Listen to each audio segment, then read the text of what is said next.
Hi guys! So tingnan po natin ang ipapakita ngayon sa love reading ng collective.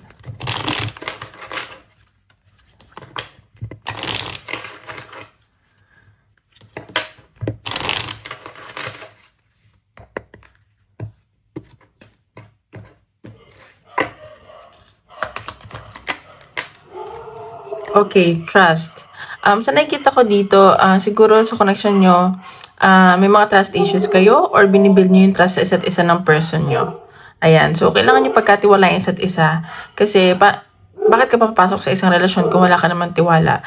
Pero, feeling ko, inaano nyo yun, ina-earn nyo yung trust sa isa't isa. At yun yung kailangan nyo gawin. Ayan. So, ayun may new beginning na paparating. Baka yung past ninyo hindi maganda. So, may transformation ako nakikita sa inyo individually and sa connection nyo. And sa nakikita ko, adventure. Meron ditong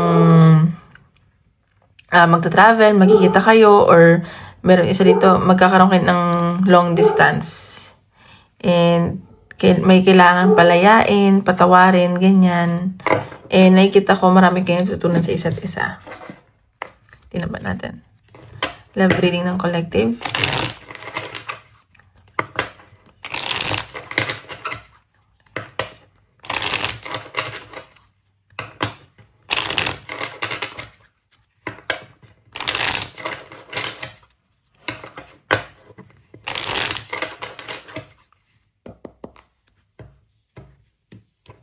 And guys, paalala lang po hindi po lahat ay makaka-resonate. So, take what resonate and leave what doesn't. And kung gusto niyo po private reading, message lang ako sa Facebook or Instagram. Nasa description box below. And don't forget to hit like and subscribe para po updated kayo sa videos na i-upload ko. Okay? Okay. Nakikita ko, mahal niyo na may isa't isa ng person mo. And maayos yung communication nyo. May nakita kasi ako ditong travel, siguro pagdating sa'yo. At nababaitan sa'yo yung person mo. Very charming ka. And magiging okay yung kaperahan mo. May business ka siguro or self-employed. Magiging maayos yung kaperahan mo. Ayun. So, nagkikreate talaga kayo ng foundation ng person mo. Maayos yung communication at pag-travel. Ayan Ayan. So, ayun, mahalin naman isa't isa. Meron dito siguro, yung person mo mas bata sa'yo. And nakikita ko, meron siyang, alam mo yung, babae sa buhay niya, siguro, mother niya, kapatid niya, parang pinagtutuunan niya napansin. At busy din sa work. And sa nakikita ko, yung person mo din medyo may pagka-sensitive ngayon. Ayun. Tingnan pa natin. Ano ba yung aso? Aso ng kapitbahay. So, tingnan pa natin. Ano pang papakita sa connection nyo?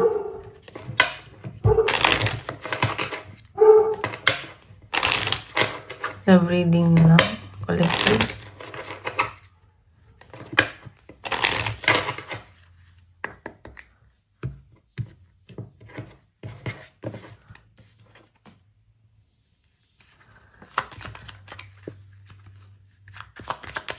Parang sense ko, parang binibuild niyo yung foundation ng connection ng person mo.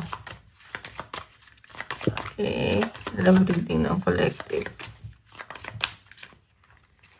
Pagtitibayin niyo. Ayan. So, mas bata nga sa'yo to. And sa nakikita ko nag-overthink tong taong to. And medyo innocent pa tong taong to kasi parang ngayon pala siya nagsisimula siguro sa career niya or sa buhay niya. Sa relasyon, ganyan. So, or kababata mo, nakilala mo siya before, ganyan.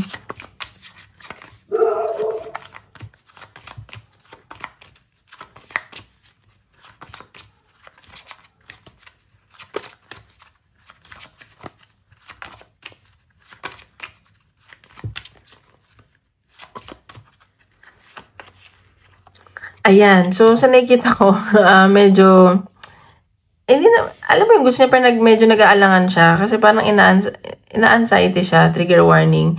And sa nakikita, excited naman siya, nakakasama ka, nakakausap ka, ganyan. Pero sa nakikita ko kasi nga may pag-travel dito akong nakikita.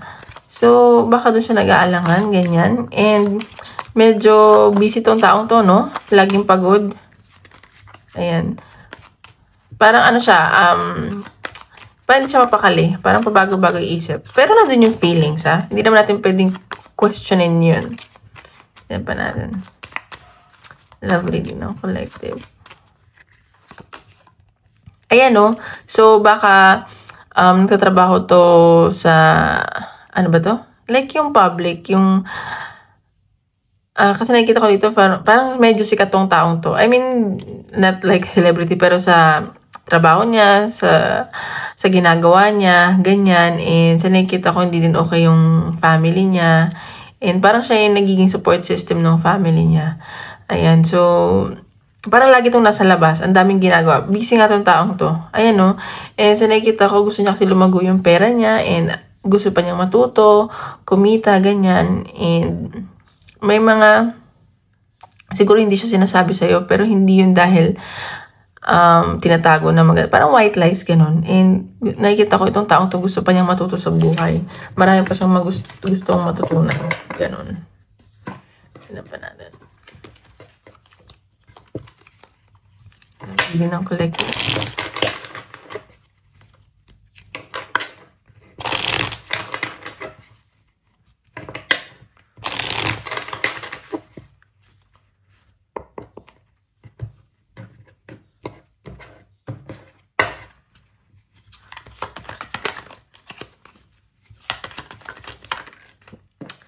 Okay, evidence. So, nakikita ko medyo, parang stalker type. Hindi naman stalker, parang siguro may inaalam tong person mo. Ayan, so may iniimbestigahan siya. Like, parang may gusto siyang malaman. Ayan, so, iniisip-isip ka nito, nagdi-daydream siya. Siguro hindi lang sinasabi sa'yo. Eh, so nakikita ko, parang, minsan nga nag-i-illusion na siya, ganyan. Gusto niya mag-travel, gusto niya mag-relax, kasama ka, ganyan. Iniisip niya yung connection niyo. Ayan, so, hindi siya okay financially. And sa nakikita ko, mabait yung taong to, pero hindi siya okay. Parang, siguro ikaw yung taong tumutulong sa kanya, nababaitan nga talaga siya sa'yo. Ayan, no? Pero ano to, masipag tong taong to, lahat gagawin niya, kahit anong challenges dumating sa kanya or sa connection nyo, gagawin niya. Yun nga lang, parang, sa commitment, pero nahihirapan pa siya. Kaya siguro gusto niya na magbuo yung foundation niyo. Pero nakikita ko, may feeling siya. Ayan, no? May onting ego. Ayan. So, nag-iisipan kayo, nag-istokan kayo. And, baka hindi kayo magkasama ngayon. Ayan. Sige pa natin.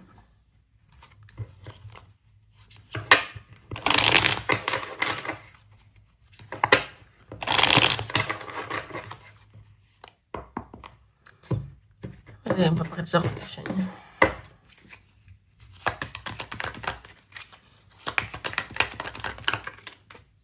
Okay, so itong taong to, nakikita ko nasa healing stage. Parang gusto niya magpahinga, sobrang, siguro grabe yung heartbreak nung nangyari sa kanya from the past. Ayun nun, nag-heal tong taong to. Siguro tinutulungan mo siya mag-heal. Natin. Ayan, no? So, medyo stricto lang siya and bossy type. Gusto niya siya yung masusunod. Matigas ang ulo, ganyan. Ayan. So, nakikita ko ganyan siya. Ayan, Ace of Wands. So, matalino tong taong to. Very passionate sa'yo. And willing siya maayos siya makipag-communicate actually. May emotional intelligence siya. And nakikita ko interesado siya sa'yo. Nag-iisip-isip to. And minamanifest ka niya. Ayan. So, pinagdadasal niya, yung connection nyo, kayong dalawa. Ayan, gusto niya ng new beginning. Ayaw niya ng laro-laro lang. Siguro, bigyan mo siya ng time and space. Okay? Tingnan pa natin, ano yung feelings at intentions niya sa'yo.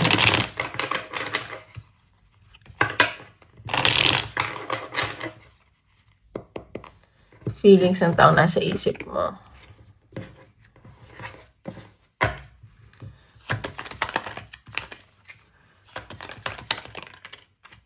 Oh, nasasaktan siya. Ba't siya nasasaktan? Dahil ba LDR kayo? Tingnan natin. Kakarify natin yun. Okay. Nasasaktan siya kasi hindi siguro siya makapag-provide sa'yo ngayon. And sa nakita ko, nag-focus sa finances niya. Mabagal tong taong to dahil nga, hindi siya financially okay. Feelings. Pero gusto niyang i-pursue ka. ayan o, ayaw niya magsisi, nanghihinayang siya dahil siguro hindi siya financially capable and stable. Ganun. Tingnan pa natin. Masakyan siya. Okay. Ayan, so, gusto niya makapag-communicate, gusto niya maging maayos yung kayong dalawa, nag-iisip-isip, and maraming tumatakbo sa isip nito. And nakikita ko nagbabackread siya, nag-i-stalk. Busy din siya sa trabaho eh. Ayan. See? Gusto niya mag-offer sa'yo at baka mag-offer to sa'yo. And sa nakikita ko mahal ka niya. Siguro take it slow guys. And gusto niya ng new beginning. And nakikita ko, okay naman yung intention niya. Pure naman. And gusto niya kasi mabilisan. So, tingnan niyo yung Venus sign ng partner niyo. Kasi, pag mag-ano kayo ng love reading sa natal chart, tingnan niyo yung Venus sign. Ayun o, mahal yung isa't isa. Gusto niya ng stability. Gusto niya maging maayos kayo. Maging okay kayo. Ganyan. Parang nalulungkot lang siya. Ano ba, magkakalayo ba kayo? Or magkalayo ba kayo? Nakita ko nasa sad to at nasasaktan. Yan pa natin. Ano dapat mo malaman sa person mo? Ay, ano nangyari sa paper ko? Ang basa. Ano dapat mo malaman sa person mo?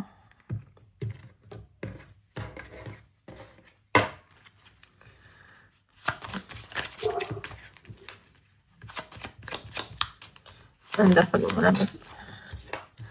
Ayan, so you will be traveling soon. So, iniisip niya siguro yung gusto niya mag-travel with you or may aalis nga dito. Ayan o. Baka yun yung dapat malaman sa kanya natin. Moving. So, ayan o, may pag-alis. Kaya siguro ito sasaktan. And sa nakikita ko, yun yung iniisip-isip niya ngayon. Alis ka ba or siya? O gusto niya mag-travel together? Dapat malaman sa person mo. Mercury retrograde. So, siguro nag-meet kayo Mercury retrograde or this coming Mercury retrograde.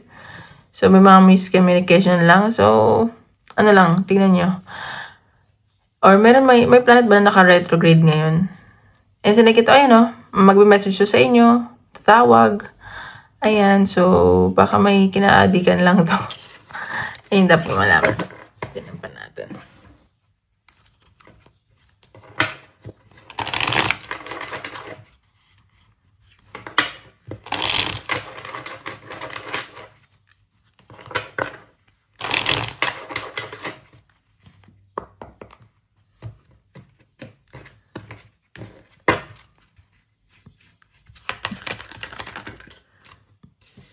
Marriage. So, bakit na yung makatuluyan mo? Baka ikasal kayo in the future? Or yun yung gusto niya mangyari? Makasama ka na. Ikaw na yung makasama niya. And sa nakikita ko, hindi pa niya ito sinasabi sa'yo. Hindi niya sinasabi ito totoong intention. Hindi siya negative Parang hindi pa niya pinapakita yung talagang siya. Pa natin. Ayan no. Baka nagtampuhan. So, may reconciliation na magaganap. Ayan, so, may mga gusto siyang sabihin sa'yo or magka-message kayo, magte-text siya sa'yo, ganyan. So, tingnan mo lang. Ayun no, soulmate daw kayo. Soulmate kayo, sabi ng cards. May competition. Siguro, sinasabi ko parents niya to or kapatid niya. Ayan. So, tingnan natin. Message niya sa'yo.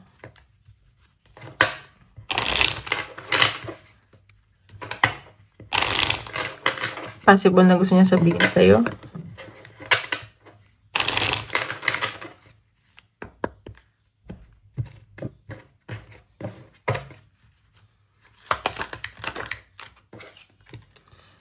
We need to let each other go. Ba't may ganun? Clarify natin. Dahil nga may aalis, ganun. Oops. You speak to me through music. So, ayan. Nakikinig siya ng music, inaalala ka niya, ganyan. I regret lying to you. So, baka nga, alam mo yung nagsimula kayo as like playful flirt, pero nagsisisi siya ngayon. Parang nagsinungaling siya. Kasi nga hindi siya okay, hindi siya available, ang dami niya responsibility, baka nga yung mother niya or yung kapatid niya. Ayan, so special ka sa kanya. Yun yung nasa sense ko. So, feeling ko family yung third party dito. Ang sumasagabal. Pero nakikita ko mahal niya kanya. At he or she is taking it slow. Yan nga, gusto niya bumuo ng foundation with you. Tingnan natin ano ang possible outcome. Ang correction niya. Tingnan natin. Ito yung card.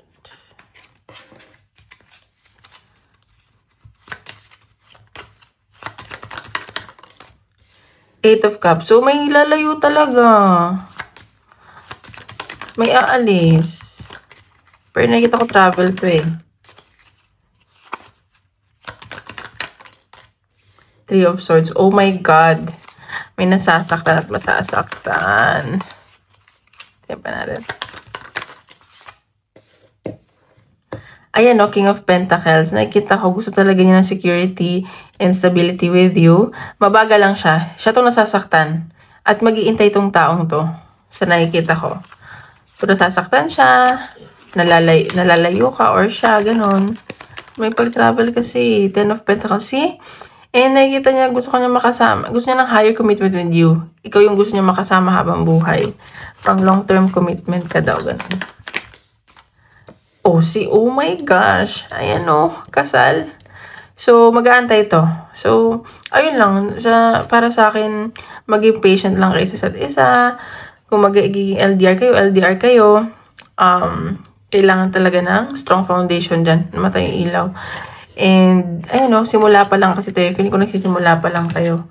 And sa nakikita ko, ang relasyon naman, hindi naman yan, perfect. Hindi pa laging masaya. May mga challenges. So, nasa sa inyo yun.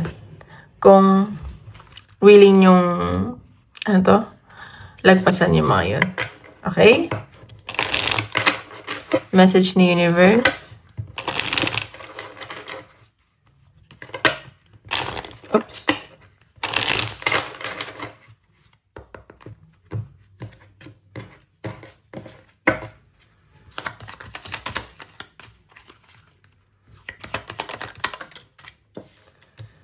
This situation is safe. So, nakikita ko may mga overthinking dito, pero safe naman dito situation.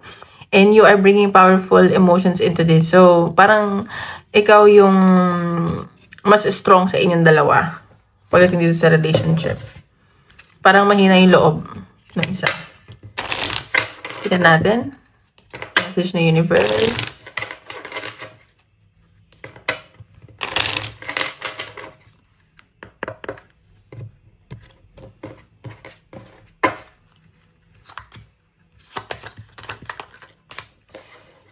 It is an opportunity to develop resilience. So, kailangan nyo maging resilient sa situation nyo or sa buhay nyo. And it's not the right fit for you at this time. So, huwag nyo lang madaliin yung mga bagay-bagay. Yun yung nasa sense kong advice, message. Okay? So, tingnan natin. Advice from the universe.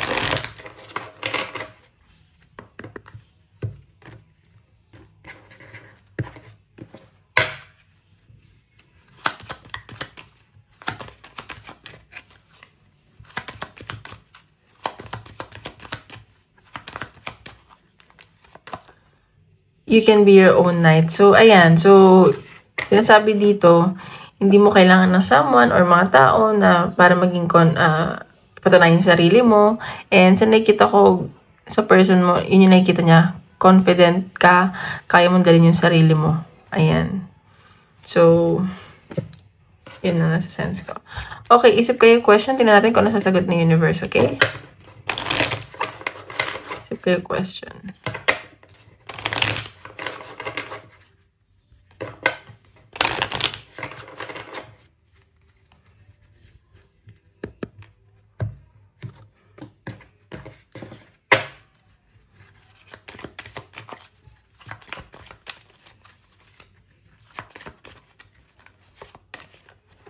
trust. See, kailangan nyo lang magtiwala at pagkatiwalaan ang isa't isa or ano man yung tinatanong nyo. Okay? Maraming salamat po.